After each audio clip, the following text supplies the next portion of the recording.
ನಮಸ್ಕಾರ ವೀಕ್ಷಕರೇ, ಸುಪ್ರಭಾತ. ತಮ್ಮೆಲ್ಲರಿಗೂ ಶನಿವಾರದ ವಿಶೇಷ ಬೃಹತ್ ಬ್ರಹ್ಮಾಂಡ ಕಾರ್ಯಕ್ರಮಕ್ಕೆ ಪ್ರೀತಿಯ ಆದರದ ಸ್ವಾಗತ, ಸುಸ್ವಾಗತ. ಮನಸ್ಸಿನ ಚಿಂತೆಗಳಿಗೆಲ್ಲ ದುರಹಂಕಾರವೇ ಕಾರಣ. ದುರಹಂಕಾರದಿಂದ ದೂರವಿದ್ದರೆ ಮನಸ್ಸಿಗೆ ಶಾಂತಿ, ನೆಮ್ಮದಿ ತಂತಾನೇ ಲಭಿಸುತ್ತೆ ಅಂತ ಹೇಳ್ತಾ ಬನ್ನಿ ಗುರೂಜಿ ಅವರನ್ನ ಕಾರ್ಯಕ್ರಮಕ್ಕೆ ಸ್ವಾಗತಿಸೋಣ. ಶ್ರೀಯುತರು ಶ್ರೀ ಸಂಪೂರ್ಣ ಸನಾತನ ಧರ್ಮ ಸಂರಕ್ಷಣಾ ಸಮಿತಿಯ ಸಂಸ್ಥಾಪಕರು ಹಾಗೂ ಶ್ರೀ ಸಂಪೂರ್ಣ ವರಮಹಾಲಕ್ಷ್ಮಿ ಮಹಾಸಂಸ್ಥಾನದ ವ್ಯವಸ್ಥಾಪಕ ನಿರ್ದೇಶಕರು, ನಮ್ಮೆಲ್ಲರ ನೆಚ್ಚಿನ ಗುರುಗಳು ಶ್ರೀ ನರೇಂದ್ರ ಬಾಬು ಶರ್ಮಾ ಗುರೂಜಿಯವರು. ಗುರುಜಿ ನಮಸ್ಕಾರ. ನಿಮ್ಗೆ ವಿಶೇಷ ಬೃಹತ್ ಬ್ರಹ್ಮಾಂಡ ಕಾರ್ಯಕ್ರಮಕ್ಕೆ ಪ್ರೀತಿಯ ಸ್ವಾಗತ ಗುರುಜಿ. ನಮಸ್ಕಾರ ಗುರುಜಿ. ಶನಿವಾರದ ಈ ಒಂದು ಸುದಿನ ಯಾವ ವಿಶೇಷ ಮಾಹಿತಿಯನ್ನ ನಮ್ಮೆಲ್ಲರಿಗೂ ನೀಡ್ತಿದ್ದೀರಾ? ದೈವಾನುಗ್ರಹ ಭಕ್ತ ಪ್ರಿಯರೇ, ಎಲ್ಲ ವೀಕ್ಷಕ ಬಾಂಧವರೇ, ಪರಿಪೂರ್ಣವಾದ ಸ್ವಾಗತ ನಿಮ್ಮೆಲ್ಲರ ಈ ಒಂದು ಬ್ರಹ್ಮಾಂಡ ಲೋಕಕ್ಕೆ. ಇವತ್ತಿನ ದಿವಸ ಈ ಶನೇಶ್ವರನ ದಿವಸ, ಪರಮಾತ್ಮನ ಕೃಪಾಕಟಾಕ್ಷ ದಿವಸ. ನೀವೆಲ್ಲ ಕಾರ್ಯಕ್ರಮದಲ್ಲಿ ಪ್ರತಿನಿತ್ಯ ಪ್ರತಿ ಕ್ಷಣದಲ್ಲಿ ಕಾಯ್ತಾ ಕೂತಿರ್ತೀರ. ಜೀವನದಲ್ಲಿ ಜಗತ್ತಿನ ಅಳಿವು ಉಳಿವು ಯಾರ ಕೈಯಲ್ಲೂ ಇಲ್ಲ, ಎಲ್ಲವೂ ಭಗವಂತನ ಕೈಯಲ್ಲಿ. ಹೌದಾ? ಈ ರೀತಿಯಾಗಿರ್ತಕ್ಕಂಥ ಒಂದು ಕಾರ್ಯಕ್ರಮದಲ್ಲಿ ಪ್ರತಿಯೊಂದು ಆಧ್ಯಾತ್ಮಿಕ, ಧಾರ್ಮಿಕ ಮತ್ತು ಲೌಕಿಕವಾಗಿರ್ತಕ್ಕಂಥ ಪ್ರಶ್ನೆಗಳಾಗಲಿ ಉತ್ತರಗಳಾಗಲಿ ಎಲ್ಲ ವಿಚಾರಗಳನ್ನು ಮಾತಾಡ್ತಕ್ಕಂಥ ಏಕೈಕ ಕಾರ್ಯಕ್ರಮ ನಿಮ್ಮೆಲ್ಲರ ಈ ಒಂದು ಬೃಹತ್ ಬ್ರಹ್ಮಾಂಡ ಕಾರ್ಯಕ್ರಮ. ಇಂಥ ಒಂದು ಕಾರ್ಯಕ್ರಮದಲ್ಲಿ ಶನಿವಾರದ ದಿವಸ ಬಂದಿದ್ದೀರಾ, ಭಾಳ ಸಂತೋಷ.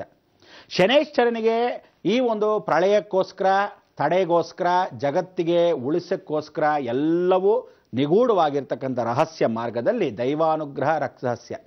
ಈ ದೈವಾನುಗ್ರಹ ರಕ್ತ ರಹಸ್ಯವನ್ನ ಏನು ಹೇಳ್ತಾರೆ, ಶಾಸನದಲ್ಲಿ ಬರೆದಿರ್ತಕ್ಕಂಥದ್ದು 1880 ವರ್ಷಗಳಿಗೊಮ್ಮೆ ಶಿವರಾತ್ರಿ ಪ್ರಯುಕ್ತವಾಗಿ ಬರ್ತಕ್ಕಂಥದ್ದೇ ಸಾಕ್ಷಾತ್ ಶನೇಶ್ವರನ ಜಯಂತಿ. ಅವತ್ತು ಉತ್ತರಾಯಣ ಪುಣ್ಯಕಾಲ.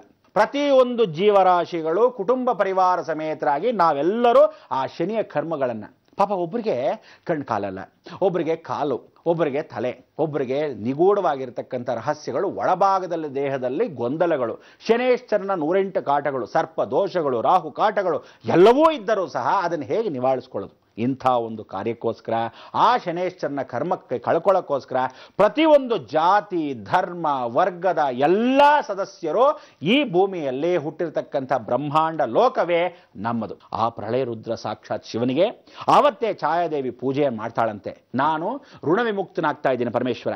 ಸೂರ್ಯನ ಬಿಟ್ಟು ಬಂದ ಮೇಲೆ ನಾನು ಈ ಲೋಕದಿಂದ ಹೊರಟೋಗ್ತಾ ಇದ್ದೀನಿ, ಸೂರ್ಯನ ಹತ್ರ ಮತ್ತೆ ವಾಪಸ್ ಸೇರ್ತಾ ಇದ್ದೀನಿ. ನಾನು ಗಂಡ ಹೆಂಡತಿ ಮತ್ತೆ ವಾಪಸ್ ಸೇರಬೇಕಾದ್ರೆ ಛಾಯಾದೇವಿ ಆಗಿರ್ತಕ್ಕಂಥ ನನ್ನನ್ನು ಪೂರ್ಣ ಕೃಪಾಕಟಾಕ್ಷ, ನಿನ್ನ ಮೇಲೆ ಇರತಕ್ಕಂಥ ಅನುಗ್ರಹ ನನಗೆ ಬೇಕಿರ್ತಕ್ಕಂಥ ಲಭ್ಯ.